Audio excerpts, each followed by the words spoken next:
Hyros Review. Is this AI agent worth it?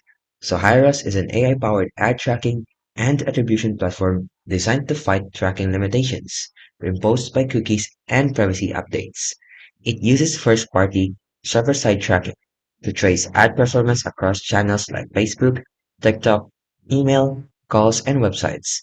So what's good about it or its pros is it has unmatched tracking precision.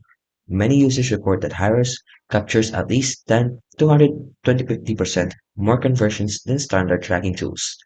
It also has a multi-channel attribution and real-time analytics, where you can check the consolidated data across ad platforms, emails, calls, and web activity into a unified dashboard.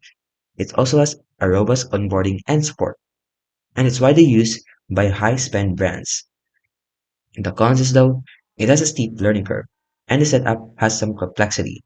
It's expensive also for the pricing, and it's also non-transparent. And it has some mixed community experiences. So is it worth it? Well, overall, Hyros is a powerful and legitimate AI tracking tool, especially for marketers running complex, high-volume ad campaigns across multiple channels. Its precision and real-time insights can unlock significant ROI improvements if implemented correctly. However, it is not for casual users or small budget marketers.